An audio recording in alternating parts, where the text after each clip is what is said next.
Hey guys, what's up? It's Bluehead Cyborg, and welcome to the second part of the double bill of Let's Play Katawa Shoujo on date night. In the last episode, we nearly got drafted into the student council by Shizune and Misha, and we ended up meeting someone brand new, Lily Sato, who is very, very lovely. In this episode, Lily has led us to the library, and we are finally getting to see what's in the library. So let's begin, shall we? Ladies first. She gives an appreciative smile at the gesture, taking the lead as we file in. To the left is the wooden library counter, with the library proper being on the right. This looks so awesome. Kind of looks a little bit like my old university library. There's a reason we called it Hogwarts. It easily dwarfs my old school's library, with the distinct smell of old books giving the place an almost old world air. Know that feeling? There doesn't seem to be a lot of students here. Considering the time, it isn't a big surprise. Everyone's probably either in the school grounds or the dorms. Yuko, are you here? She says it to the thin air since the librarian doesn't seem to be present, and of course Lily can't see this. What's unexpected is that it draws a reaction. Something from under the counter thuds against it, followed by a quiet wail. Aww. The origin, apparently the librarian, quite quickly crawls out and bounces up to extremely rigid attention. Hi Lily, how can I help you? Her voice is strange and failing attempt to sound casual as she's rubbing the back of her head. Good afternoon. What happened just now? I heard a strange sound. It's nothing. I just hit my head. See, I dropped an eraser under my desk, and while I was looking for it, a pencil dropped, and when I was looking for both of them, you came and surprised me. Are you alright? I'm sorry, I couldn't know. It's okay, sorry for making you worry. This is nothing, I've had worse happen to me.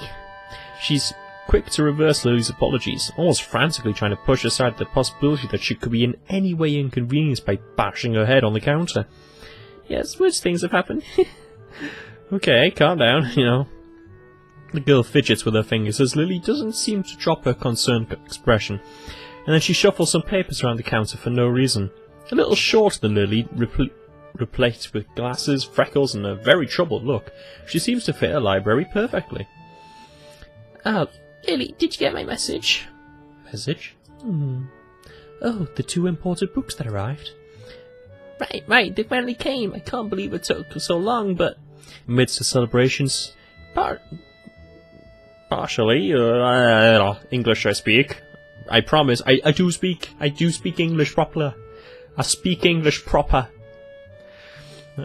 Partially for managing to change the topic, I'm sure. She notices me from the corner of her eye and freezes on the spot when she does. No, I'm sorry for not noticing you before. Did you need to check out a book or return one? I'm sorry. The way she can so quickly shift between moods is a little unsettling. He's with me. Yuko, this is Hisao, a new student. Hisao, this is Yuko, the school librarian. Pleased to meet you. Hisao, right, Hisao. Pleased to meet you too, Hisao. For a second she visibly attempts to engrave the name on her mind so she won't forget it. Yuko often arranges to import foreign books in Braille for me. Would you like to tell Hisao a little something about the library? Lily's innocent suggestion is met with an expression of abject terror. Please, Lily, I can't. I don't know what it could be interested in. This is too much responsibility. How's there any responsibility at all? I don't guess. But her objection is so sincere. I don't doubt for a second that she would rather disembowel herself on the spot and tell me where the light novels are. Oh my god. But, so there are a lot of books in Braille here? I attempt to save the day by asking the first thing that pops into my head. It seems to work at least partially, as Yuko seems to not exactly relax, but at least look slightly less tense. Well, I think about 1/3 or 1/4 of Yamaku's library is either in Braille or audio. Makes sense, given all the blind students that would be here. If it's only that, how come this library is so big in the first place? Well, we get a lot of new books regularly because the library is adequately endowed. That's probably why. I spend more on new books than my salary, and then I have to organize and shelve all of them. It's so troublesome and they weigh so much. I wish I could quit this job. Very awkward silence follows this revelation of too much information. TMI, girl, TMI. I'll go check the hours then, if you don't mind. It's probably best for all of us if she doesn't keep talking to me.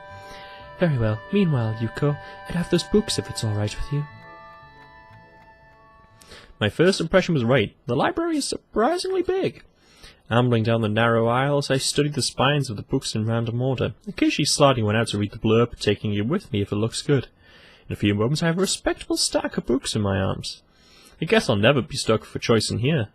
The normality of the library sinks in. Sure, there are large print and braille books scattered throughout, but it is what it is, a library. And actually a lot of libraries do stock braille and audio books and things like that. It's not uncommon. Some libraries even stock DVDs now. It's as if the calm mood from the room I had tea with Lily in snuck with us in here, unless it was here to begin with. Something about that puts me at ease, just like before. I reach the end of the aisle and find a collection of desks set up for study or personal reading. Going a little further though, I discover a quiet corner at the back. While the rest of the library has the odd student sitting at a desk either reading or stealthily sleeping, the back is pretty much deserted. As I glance around, I see someone who I recognize sitting on one of the several beanbags. It's the girl from class. It is!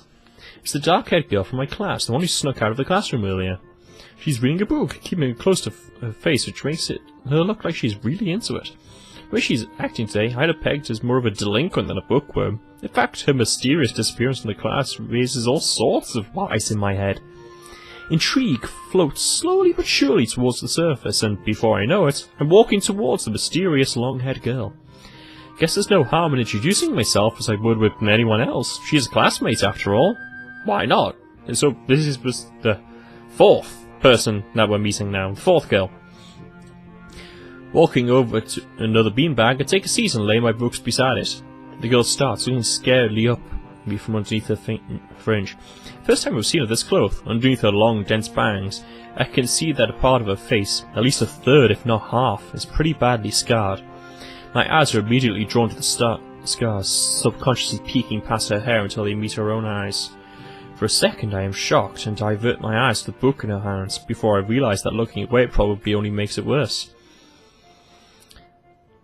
It takes too many seconds to collect myself. I remember what I walked up to her for.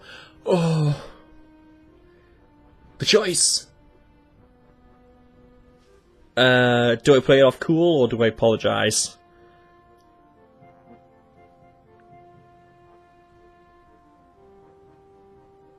I'm sorry, I didn't mean to startle you.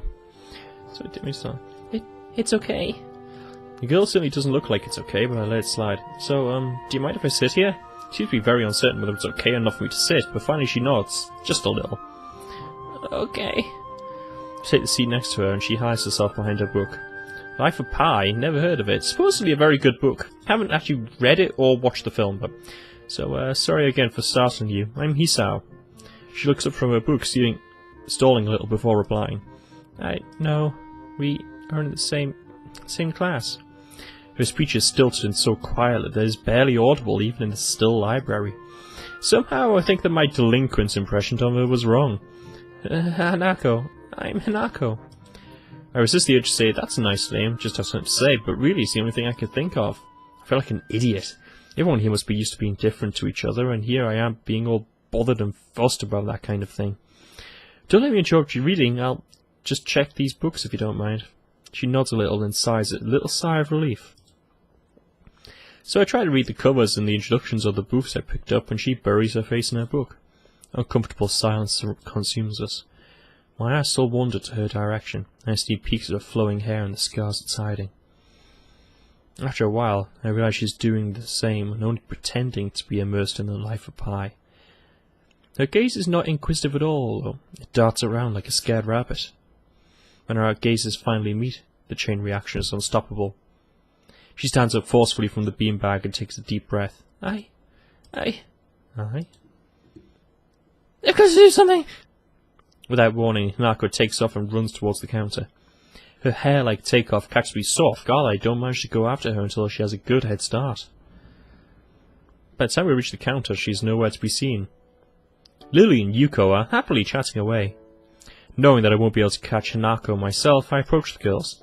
Hey, did you notice a girl run past here? Maybe. What did she look like? Long, dark hair, kind of shy. She had, well, some scars on her face. You wouldn't be talking about Hanako, would you? Yeah, that's her. I saw her reading and tried to talk to her, but I think I scared her off or something. Oh dear. Yuko, would you excuse me? I'd better try and find her. Sure, I just hold on to these until you come back. What's going on? I'm sorry, but I'll have to explain it to you some other time. Right, I'll see you later then. Lily hastily grabs her cane and hurries out of the library, leaving me alone with Yuko. I don't think I'll ever get the hang of this place. Did I do something wrong? What did you do? Nothing, I was studying some books and then she got this fit and ran off. Most offending thing to think of was I might have looked in a general direction a few times. Well, she's a very timid girl. You have to be very careful around her. She'll be very jumpy, I think. And she's not accustomed to talking with other people. Isn't that a bit strange? I wonder. It's just how she is, I think. Yuko doesn't sound all that convincing. And then again, maybe it's just the norm around here. Everyone has their own problems, or else they wouldn't be here. But how should I deal with these people? Forcing myself to act overly casually only makes me feel phony. Like I was supposed to be ignoring the elephant in the room. Yuko fidgets, looking like she wants to say something to that, but resists it. I think it's only an elephant if you feel that way. Guess she doesn't have a good sense of self-restraint. It makes me smile and she blushes heavily. What? Did that sound stupid? No, it sounded really wise. I guess you're right. It's more about me than anyone else. Neither of us has anything to add, so Yuko fills the silence by shuffling some papers around. You have papers on the desks really like doing that. I don't know, I haven't really noticed it particularly. But actually... Some people are like that. Did you find any books? I should be closing soon. I mean, this library should be closing, but I have to do it. I hope that's not too inconvenient for you. Oh, yeah, I want some books, but I left them over there because... I'll just go get them. I fetched my stack of books from beside the beanbags where Hanako and I were sitting and returned to the counter. Wow, you read a lot, don't you? I surprised myself with that too, honestly. At least when I really think about it. I had a lot of free time earlier this year, so I kind of started reading books to fill that time. I couldn't do much else. I see. She doesn't say anything else, and just checks out my books for me. Guess it's what they call tact. Which, me, doesn't seem to have. Yay! Holding the library books with one arm, I trawl my pocket for the key to the door. Sudden sound from behind startles me, making me nearly drop the books I'm carrying or the key that I almost managed to get out into the lock. Who is it? Oh, it's Kenji. He seems to be in a friendly mood, although the light glinting of his glasses in the dark gives him a sinister look. I cannot remember what voice I gave this guy. It's just me. He paused to lick his lips nervously. Who is me? I don't know anyone called me. Are you some new guy again? His voice is suddenly strained and quick. Yes, but we've met before. Yesterday. I don't think so. I remember someone who I met only yesterday. When was that? What day is it today? Try to ignore him. Is he joking or what? He looks like Harry Potter. Let's face it. Let's just be real here. He looks like Harry Potter. That is blatantly similar to a Gryffindor scarf. The brown glasses. He looks so much like Harry Potter. And then we went from. Live across the hall, you're Kenji. Kenji jumps back, his eyes filled with uncomprehending fear. How do you know my name? Damn, it's going to be one of two things. Either we have met, and you're telling the truth, and just can't remember it, or you are a spy. Pauses. A psychic spy. His eyes dart around me, trying to peek into my room. It's hard to believe he can see anything through those thick glasses. His mood swung from funny to manic in less than a minute. I'm not psychic. I don't know that. I'm not a mind reader. Kenji points a finger in my face damningly. Unlike you. Stop that, man. We met yesterday. What's wrong with you? I live in this room. Lies if you think you can pass as Hisao because I'm legally blind. You are certainly mistaken. You don't even look like him. I mean, the resemblance is real slim. Maybe a distance. Who do you think you're kidding? I want to grab him by the shoulders and shake him. Exasperated, I rub my eyes and let out a heavy sigh. Stay there. Kenji comes closer, one careful step at a time. I stay still, lest he assault me physically, although I doubt he could do much damage even if he did. Oh, wait, I see now. Damn, it really is you. Sighing again and then once again for good measure, I step backward just in case. What's up, man? You don't look too good. I think something wrong. I don't know, I just had something stupid happen to me. A few stupid things, actually. Even if you discount this one. I can't get a proper touch on other people here, and I have no idea if it's because of me or because of them. I don't know why I'm telling this to Kenji. It's not like we've had any contact either. That's rough, dude. Yeah, I'm sorry about calling you a sexy spy and all, but you can don't be too careful. It's the hard reality we live in. I'm slowly starting to think that Kenji isn't necessarily living in the same reality as the rest of us. No, it's because he's living in the magical world, that's why. He lives in Hogwarts! You see, this is how it is, this world. There is no justice, you see. Even when I lose, I win, because I don't lose the lesson. What does that even mean? I think that basically means is, there's never such thing as a loss, because every failure is a chance to learn. Wisdom with the blue head cyborg. And Kenji. It doesn't matter. He dismisses it flatly with a wave of his hand. It doesn't matter. Ugh. So, what happened? Why the long face? Do you have a long face? It's nothing, just get some girl off accident. Literally too, she actually ran away from me. It was my fault really, I think. I'm not really used to all this yet. A girl? A cute butt? Bunt. Sorry. Sorry about that. Cute? That's a hard question. She had a nice body and really beautiful hair, but the face... Guess could go either way. She was cute. Yeah, cute I guess. She was definitely cute. I knew it. There are a lot of cute girls here. A strangely disproportionate amount. I believe this is one of the dark secrets of this school. I tried to warn you, man, but did you listen? I don't remember any such warning. Dark secrets? Yes, dark secrets, extremely dark, like a black hole. Have you noticed that the number of girls in this school is slightly but significantly higher than the number of boys? It's like 60-40. Seems to be a lot more than that from, the experience of this game. Says head to the left and stares off into the distance at nothing. Why is it like this? I mean, to the untrained eye, it doesn't appear to be that bad. But that is like a full 20%. One would think that a school with such a huge pool of women would be a man's dream, but no. What I am about to tell you could blow your mind. Are you ready? Oh, I don't know, man. But won't be missing much by cutting out now. I don't know. We could miss something massive. No, I am not ready. God damn it! Oh God, Kenji starts talking again, showing that he really doesn't care if my mind is blown or not. I believe this school's a battleground, the site of feminist infiltration. This disparity in the number of men to women is a clear sign of how far they have come. If the Cold War turns hot, they will have superiority in numbers. Just another skirmish in the eternal war against the forces of the feminists. They're everywhere. In Japan, women outnumber men. It's not a 60-40 split, but it's only a matter of time, man. In America, women are the majority by a hair. They're building up their numbers. In the past, the build-up of a military has always been the clearest sign of imminent war. Japan's just the first step. Our economy is badass, and the country itself is small and isolated, yet a huge part of the Pacific in terms of political value. The perfect target. They are so cunning, as expected of women. Soon the day will come when... Kenji's voice trails off ominously. That is why you can't trust them. They will string you along and then kill you, just as they killed me. You will end up just like me. Oh, hell no. I can't stop myself from blurting it out. Hey, what does that mean? You said it, not me. It's the best I could think of. So, you're supposed to say something like that? So rude. Where was I? Oh yeah, vast feminist conspiracy. Stop it. Stop. I lost you way back there. Like miles and miles back. So around feminist infiltration. Too hard to follow? It's cool. I have some graphs and stuff in my room and puppets. You like puppets? No puppets. You like puppets? Okay, graphs are still cool though, right? Speaks up energetically, responding almost before I'm done talking, moving his hands in an animated sort of way as he continues to rant on. This is too strange. I had pegged as relatively normal, but it's clear that I was wrong. Something on your mind, dude?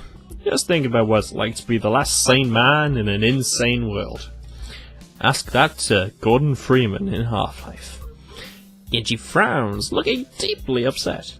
You mean that's you? That can't be because I'm the last sane man in an insane world. That's my dream. You can't steal a man's dream. What the hell? They can't be two last sane men. It would invalidate the whole last part. That part's kind of important. There can only be one. Like in that foreign movie where there could only be one, and in the end there was only one dude left, because that was the point. I'm pretty sure he's talking about Highlander there. Good film. Haven't seen any of the other ones though, but it's a good film. Check it out. I have never seen anyone talk so heatedly and so defensively about absolutely nothing before. Anyway, if you wait here, I can get my graphs. I also have a list of the other dark and complex conspiracies that the school holds, as Tangled does. Quick, finish my analogy for me. Be a pal. I'm going to bed now. It's extremely late. It doesn't sound like an analogy, but whatever. I like you. You seem like a cool dude. Most people don't understand what I'm talking about when I try to explain the vast feminist conspiracy to them. Denial is a terrible thing. Later. He claps me on the back and then vanishes into his room so quickly and quiet it's like he didn't even open the door, but instead walked right through it like a ghost. Kenji's odd. Let's just put that out there. He is odd. I like him though. But he's still odd. I don't know if I can fully digest what just happened. So, I give up and just go to my room, kicking off my shoes before falling face first into bed. Bonk! Takes me some time to relax and get up so I can get started on homework. Just because the sheets are cool and comforting against my cheeks. Butt cheeks! And it feels good just lying there with my eyes closed. The school is like some kind of bizarre and surreal island. It's isolated on top of a mountain, and each person is stranger than the last. Just can't seem to fit in. What irony. One would think that fitting in a place that's made for people who are unfit for anywhere else would be easy. Maybe I'm trying too hard.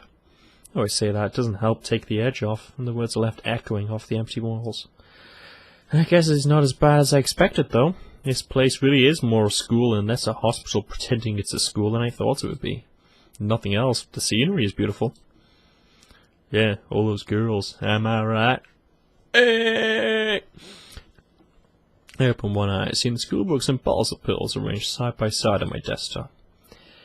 Maybe this place is too much like a normal school after all. How could it be too much like a normal school? It's a school. Katawa Shoujo.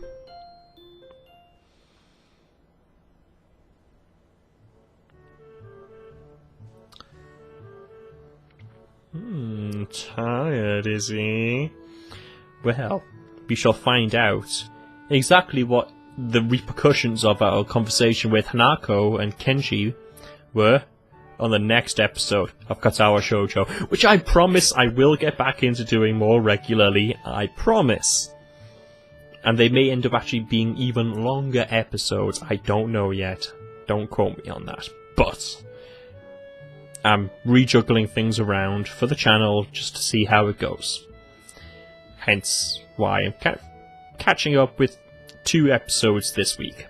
So thank you everybody so much for watching. I hope you've enjoyed this. And put down in the comments who you think is best girl at the moment. Thank you very much for watching, and I shall see you in the next episode of Date Night with Katawa Shoujo. Bye!